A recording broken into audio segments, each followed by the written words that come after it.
Class third, subject आपका SST है।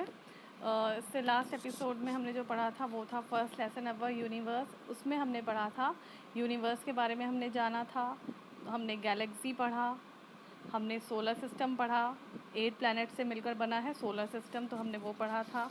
फिर हम पेज नंबर 6 पे गए थे, हमने प्लैनेट्स के बारे में पढ़ा। उसके बाद हमने स्टार्स पढ़ा पेज नंबर 6 पे। और आज हम पढ़ेंगे, उससे आगे बढ़ेंगे हम पेज नंबर 7 पे, जो है आपका मून अवर ब्राइट नेबर। मून के बारे में हम अब पढ़ेंगे। तो आप प्लीज़ अपनी बुक और कॉपीज़ अपने साथ रखिए, इवन आप पेंसिल अपने पास रखिए। कहीं पे आपको कुछ डिफ़िकल्ट कुछ वर्ड लगते हैं उसको आप अंडरलाइन कर सकते हैं। मीनिंग नहीं पता चलता है तो उसे आप डिक्शनरी में ढूंढ सकते हैं। तो आप इसे अब ध्यान से सुनते रहिएगा। मून अवर ब्राइट नेबर। मून चांद, अवर ब्राइट नेबर। नेबर क्या होता है? नेबर होता है हमारा पड़ोसी, मतलब जो हमारे नज़दीक होता है उसे हम बोलते हैं हमारा नेबर। तो देख लीजिए, the moon is the only natural satellite of the earth. Like the sun we can clearly see the moon in the sky. The moon is the only natural satellite of the earth. जो moon है, जो चंद्रमा है, वो एक natural satellite है, केवल वही एक नेचुरल सैटेलाइट है अर्थ की, only natural satellite of the earth. Like the sun we can clearly see the moon in the sky. आसमान में हम जिस तरीके से हमें सूरज बिल्कुल साफ नज़र आता है, उसी तरीके से हमें मून भी आसमान में बिल्कुल क्लियर नज़र आता है। It has no light of its own. चंद्रमा की अपनी कोई रोशनी नहीं होती है। लाइक द प्लैनेट्स, प्लैनेट्स की तरह the moon reflects the light of the sun too. जिस तरीके से प्लैनेट्स सन की लाइट को रिफ्लेक्ट करते हैं, उसी तरीके से जो मून है, जो चंद्रमा है, वो भी सन की लाइट को ही रिफ्लेक्ट करता है। उस पर किसकी रोशनी रहती है? वो भी सूरज की रोशनी से ही चमकता है। It moves around the earth. जो चंद्रमा है वो किसके चक्कर लगाता है? वो अर्थ मतलब पृथ्वी जिसमें हम रहते हैं उसके चक्कर काटता है। The light from the sun lights up different parts of the moon.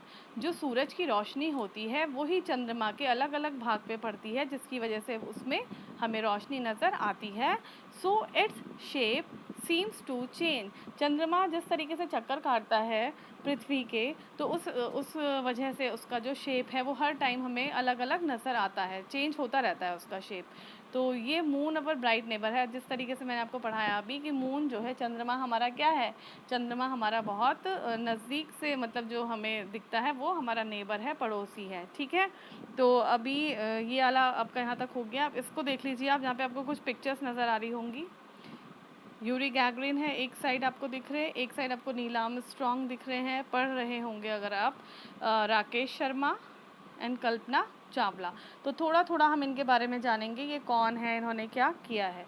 तो ध्यान से सुनिए आप इसको। Russian pilot Yuri Gagarin was the first human to journey into outer space. Russian pilot हैं यूरी गैगरिन। यूरी गैगरिन वो पहले human being है, ये पहले इंसान हैं जिन्होंने क्या किया था? आउटर स्पेस में इन्होंने क्या की थी? यात्रा की थी।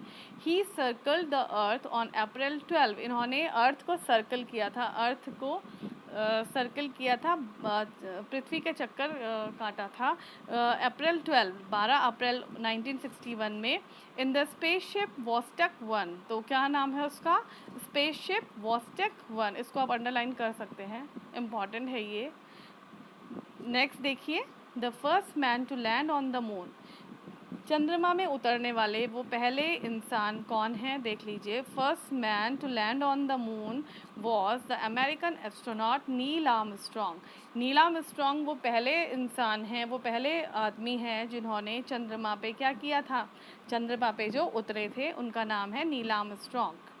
ही set foot on the moon on July 20।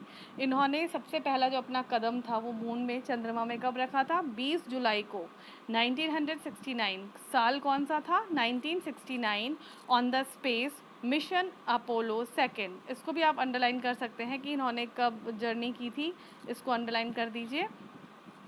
Next देखिए, the first Indian to go into space was squadron leader Rakesh Sharma.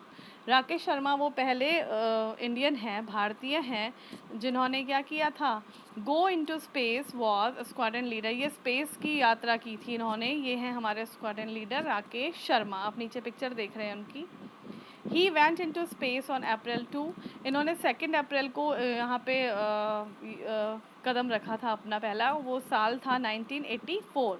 On a Russian space craft, किस में गए थे ये? रशियन स्पेस क्राफ्ट था सोयूज T-11। तो इसको भी अंडरलाइन कर दीजिए आप, स्पेस क्राफ्ट सोयूज T-11, ठीक है, इसको आप अंडरलाइन करते रहिए। And spent 8 days in space on the space station salute 7।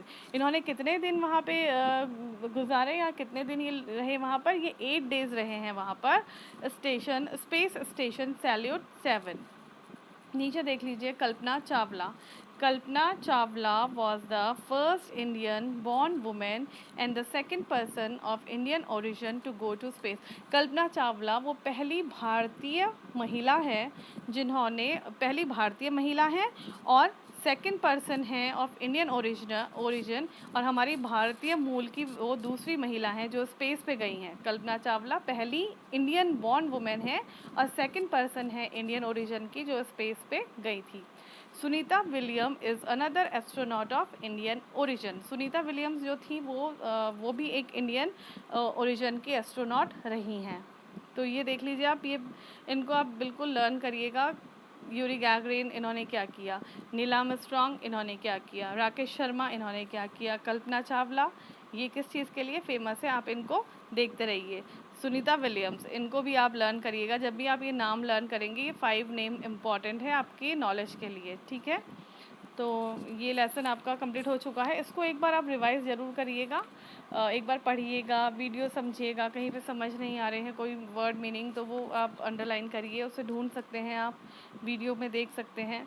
और इसमें मैं आपको करवाऊंगी कुछ डिफ़िकल्ट कुछ वर्ड मीनिंग है, वो मैं आपको करवाती हूँ उसे। मैं आपको नोट्स दूंगी, आप अपनी कॉपी पे डेट डालिएगा, लेसन का नाम डालिएगा और उसको फिर आप अपनी कॉपी में उसी तरीके से करिएगा जिस तरीके से मैंने आपके लिए किया हुआ है। तो देख लीजिए, सबसे पहले आप डेट डालें, लेसन का नाम डालें, ऊपर से डाल देंगे न्यू वर्ड्स। थोड़े डिफ़िकल्ट वर्ड मीनिंग है ये, तो इसलिए मैं आपको करवा रही हूँ। देख लीजिए, पहला आपने लिखना है एक्सप्लोज़न। एक्सप्लोज़न मतलब क्या होता है? एक्सप्लोज़न मतलब होता है विस्फोट, धमाका, ठीक है। गैलेक्सी, गैलेक्सी मतलब क्या होता है? गैलेक्सी होता है अंतरिक्ष। फिर है कॉन्स्टेलेशन, कॉन्स्टेलेशन मतलब होता है तारों का समूह। बहुत सारे जो तारे आसमान में हमें नज़र आते हैं वो है कॉन्स्टेलेशन। फारदेस्ट, फारदेस्ट बना है फार से, फार मतलब सभी को पता है दूर, तो फारदेस्ट होगी आपका सुदूर। दूसरा है आपका रिफ्लेक्ट करना, किसी चीज़ को रिफ्लेक्ट करना मतलब किसी चीज़ की रोशनी को डालना या फिर चमकना। ओरियन, ओरियन का मतलब भी होता है तारों का समूह, तो आप इसमें यहाँ पे ये लिख सकते हैं आपकी अ कंस्टलेशन, ठीक है। ये आपने कॉपी में करने हैं न्यू वर्ड्स, वर्ड मीनिंग। और मैं आपको एक काम और दे रही हूँ, आपने करना है ड्रॉ